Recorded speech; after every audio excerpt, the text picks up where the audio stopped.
overseas operator? Oh, she's right here. Oh, hold on, operator. Don't go away. I'll get her. Okay. Kathy, it's for you. Thank you, Betty.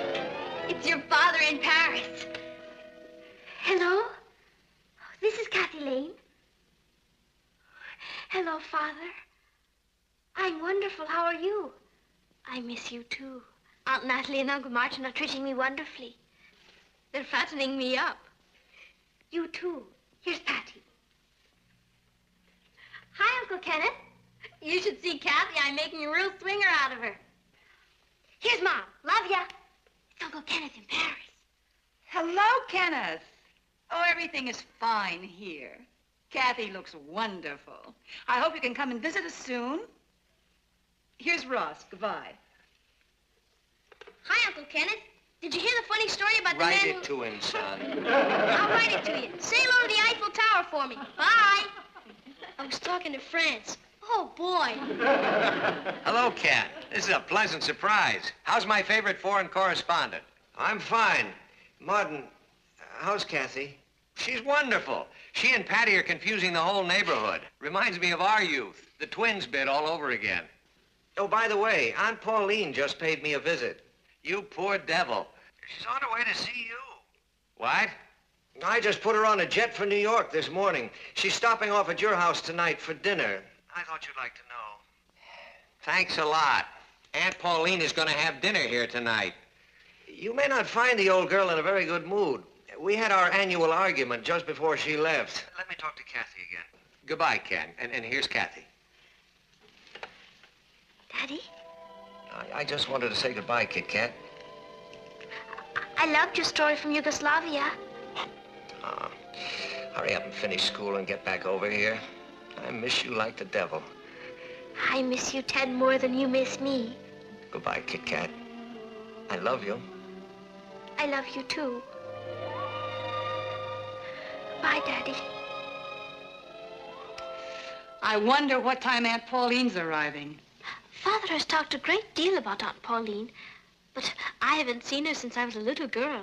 Now, I admit that Aunt Pauline is a little eccentric, but we have to remember that she's all alone in the world. We're the only family she has. Yeah, and she's worth $1 million. That's neither here nor there. I wish it was here. I'm not supposed to know, but Aunt Pauline willed her money to a foundation for sailors' widows. So you're going to be nice to her for her own sake. Will you send me away to camp, please? No, I will not.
Gee, I get tired of lugging this stuff up to the basement year after year.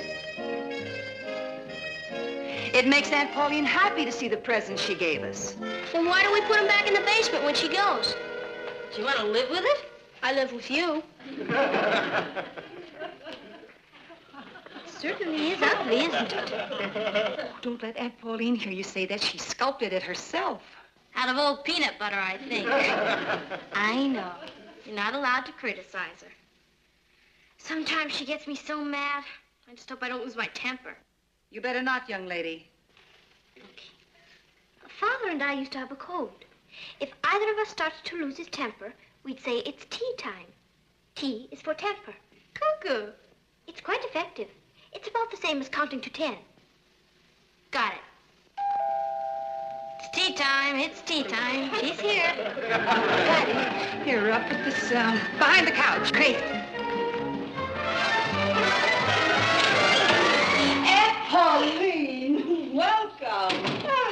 Cher.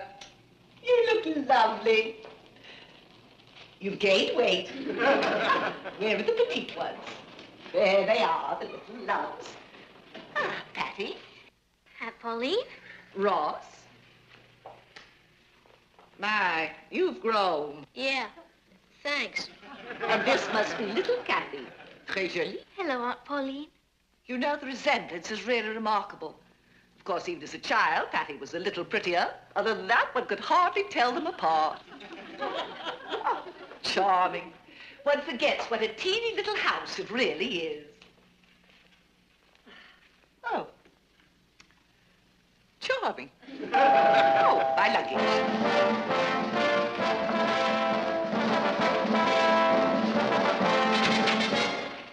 Just set it right there, Arthur. Kenneth didn't say anything. Oh, it's going to be so nice to be in a real home again. Hotels are so outrageously cher. That means expensive. Yes, I know. J'ai étudié à la Sorbonne, quand mon père travaillait au journal à Paris.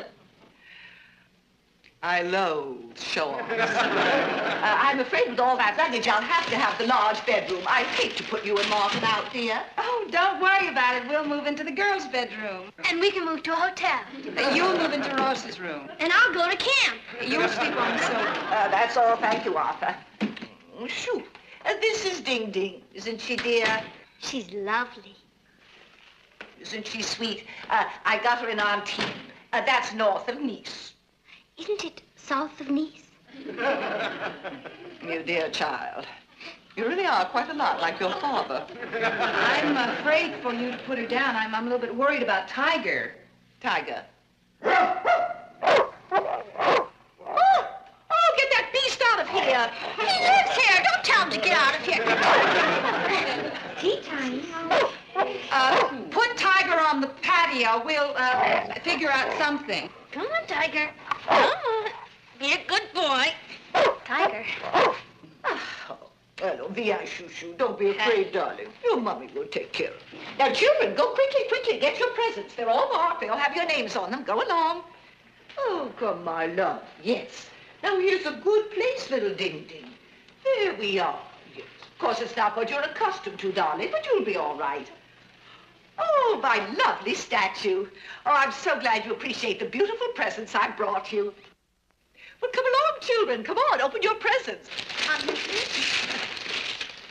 This time I've outdone myself. I brought a glockenspiel for Martha. This is my musical year. Oh, you can't imagine how heartwarming it's going to be to think of you all sitting around the fireplace here playing when I'm far away. Oh, I'm afraid I didn't bring anything for you, Kathy. Oh, I don't mind. Kathy plays a wild piano. Well, I'm surprised you ever had the time to learn the way your father drags you around the world. Well, that wasn't Father's fault. When you are a foreign correspondent, you must go where they send you. Why don't I get on with dinner? I have a wonderful roast in the oven. Just take it out. You're not to lift a finger. I'm going to do the cooking. Oh, that's very sweet of you, Aunt Pauline, but No, don't thank me. Only keep the maid out of my way. We don't have one. Oh, well, de nada. The kitchen is out of bounds for you, Natalie. Now, while I start cooking, why don't you go and take your things out of my room? And take these along with you. Now, come on, children, come on. Patty, I want you to go to the grocery store for me. I'll make you a list. And Ross, come on, I need something from the drugstore. And you too, Kathy, come along. You can help us. It's tea time. It's tea time. Hi, darling, I'm home. Did Aunt Pauline arrive? Like a tank battalion. Going out? Don't tempt me. Oh. Where is she? In the kitchen, cooking dinner. My kitchen is out of bounds to me.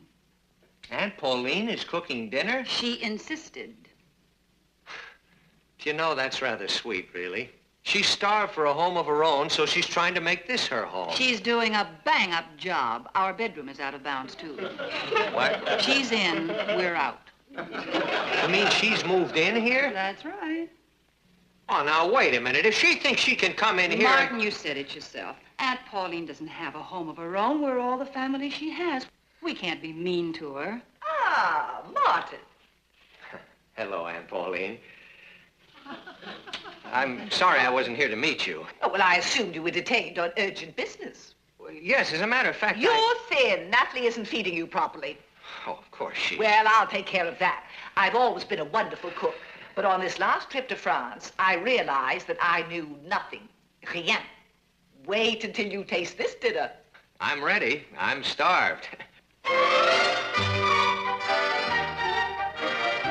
Isn't there any way that you can hurry her up? She won't let me in the kitchen. Maybe she doesn't want you to steal any of her favorite recipes. Do you remember those crepe Suzette she made last year? They were marvelous. Here we are. You'll see. The good things in life are always worth waiting for. I'm so hungry I could eat a horse. That won't be necessary, young man. Looks delicious. What is it? Beefsteak. I love beefsteak. Oh, well, these are especially good. You really will love these. Now, go ahead, everybody. Eat your heart's content because there's plenty more in the kitchen. Enough for seconds and even thirds if you want them. What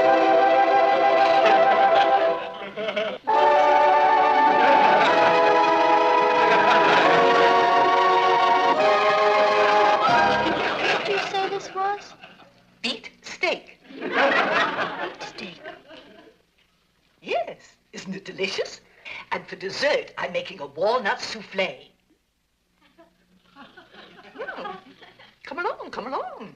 Eat it, it's delicious. Waste not, want not.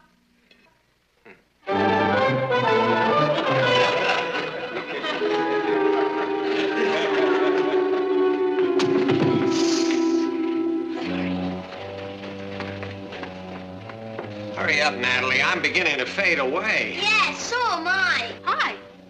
Welcome to the club. What are you doing up in the middle of the night? Same as you, trying to stay alive.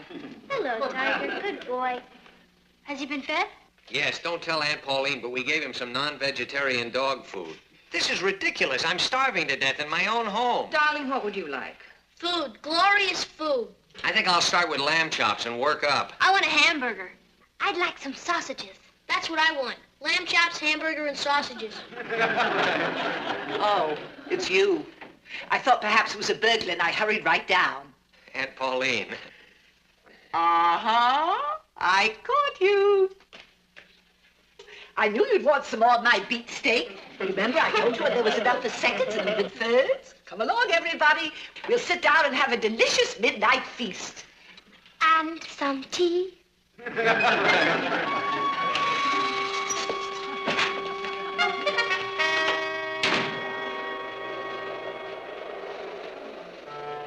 Anybody home?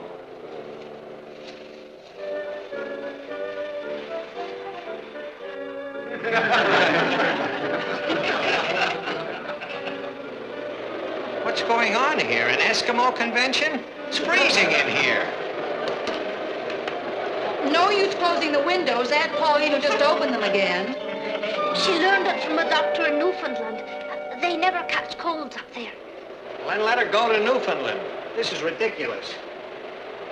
She's your aunt, not mine. Why didn't that blow away? Dear me, it's getting stuffy in here. Oh, Martin, you're home. Am I? I'm not sure anymore. You know, I think it's time that we have... Tea time. Tea time. I think it's a lovely idea. You certainly are a tea-drinking family. It keeps us from freezing to death. Now, about that doctor of yours in Newfoundland... Oh, wasn't it lucky I ran into him? You know, when you're virtually alone in the world and have to travel every place by yourself, it's so important to meet nice companions. What were you going to say about the doctor, Martin?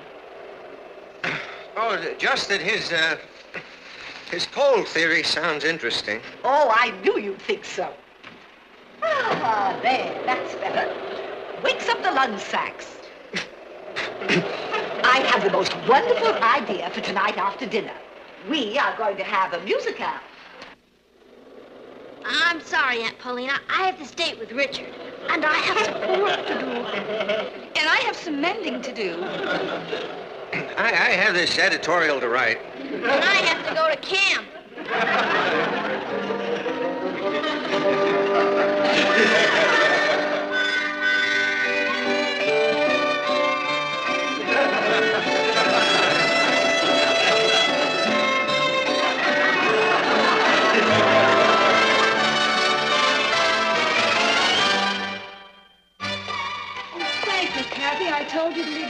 for me later.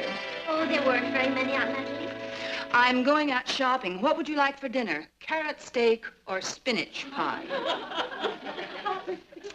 I think I'd like... I know. Neither would I. It won't last forever. I know she's difficult, but she's our only aunt, and we can't turn her out, can we? Or can we? Notice that most of Uncle Martin's conversation the past few days has consisted of tea time. She's quite a woman. I'm really very fond of her. Father has talked to me about her for so long, and yet there is no real way to prepare one for Aunt Pauline. You miss your father, don't you? Very much. In a way, having Aunt Pauline here makes me feel that Father is closer. I mean, she is part of his family, isn't she? I think I'd like spinach pie for dinner. You know something? I not only love you, I like you.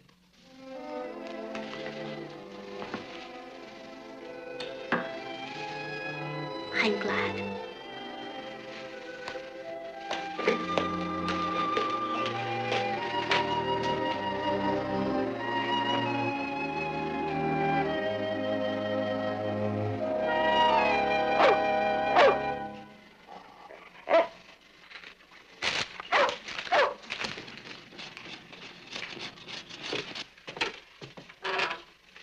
There you are, Tiger.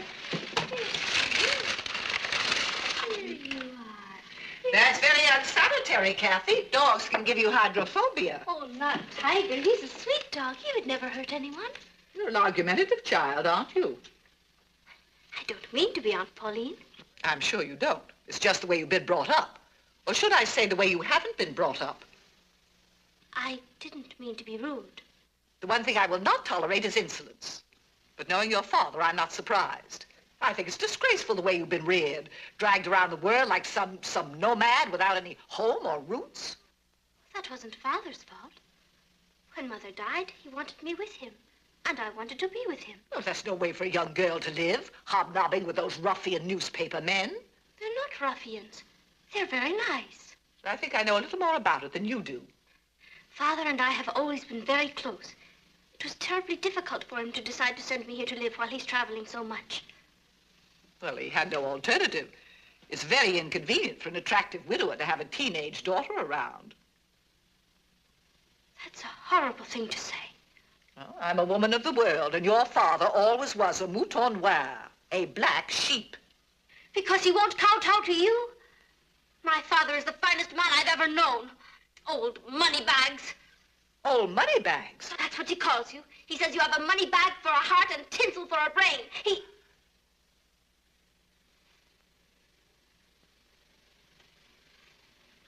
sorry. I should never have said that. So, that's the way my family talks about me behind my back. The ingratitude.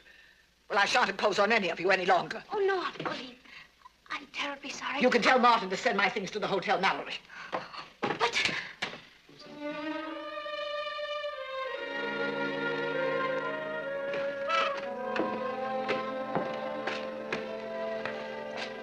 Kath, dinner's ready. I'm not very hungry, Uncle Martin. Now, don't blame yourself for what happened, Kathy. She had no right to attack your father. And I had no right to be rude to her. I simply lost my temper. I was horrible, Uncle Martin. Wish I'd been here. Where will she go? Mexico City, I suppose. Now, don't worry about it, Kathy. She's pretty tough. She'll be back next year. No, she won't. She's terribly proud. She meant what she said. We'll talk about it later. Come on, have something to eat. You'll feel better. Aunt Natalie fixed some stuffed veal chops. Real veal. Would you excuse me? I don't care for any dinner.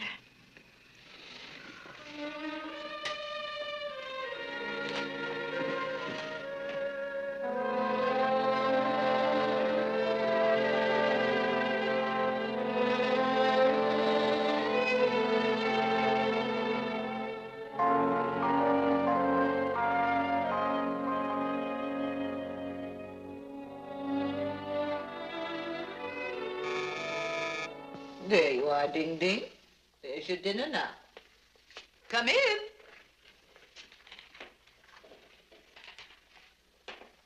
Oh. They sent you to beg me to come back. Well, you're wasting your time. I came to apologize. You only said what everybody's been thinking about me for a long time. Only they wouldn't say it because they wanted my money. But I have no intention of being the family joke. Please go.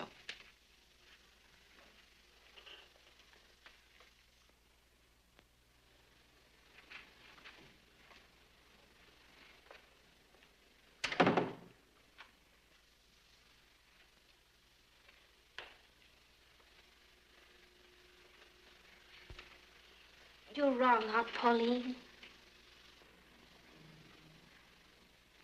I don't blame you for being angry. What I said was thoughtless and rude and unforgivable. But please don't punish them because of me. They need you. You mean they need my money? They don't care about your money. They've known about the Foundation for Sailors' Widows for years and years. It's you they need. I believe the reason you act the way you do is because you're lonely and you want attention. Then, when people pay attention to you, you get angry because you think it's your money they're interested in.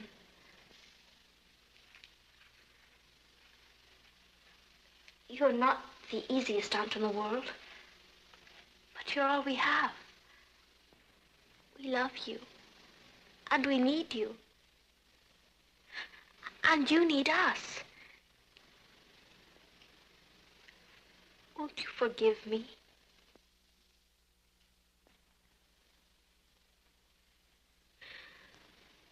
I'm sorry. Goodbye, Aunt Pauline.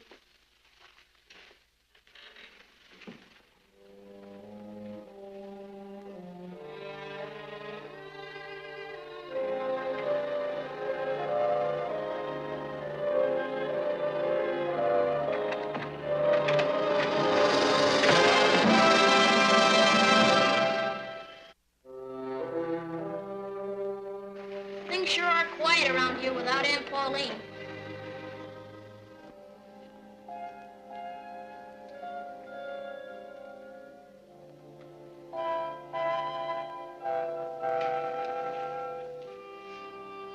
Patty, you want to warm up your zither? Natalie?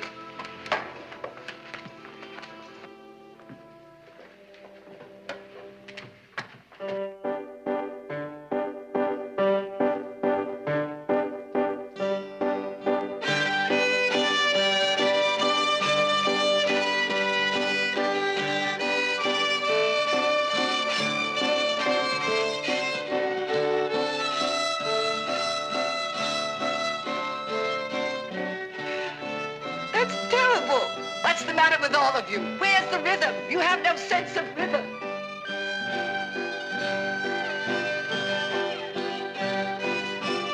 No, that's terrible. Come on now. It's 1, 2, 3, 1, 2, 3.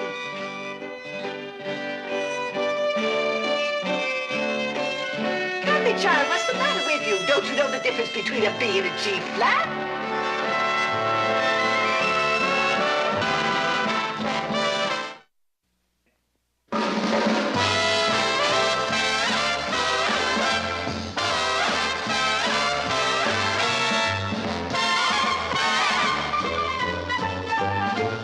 Here's Kathy, who's lived most everywhere, from Zanzibar to Berkeley Square. But Patty's only seen the sights a girl can see from Brooklyn Heights. What a crazy pair! But they're cousins, identical cousins, and you'll find they laugh alike, they walk alike, at times they even talk alike. You can lose your mind when cousins are two of a kind.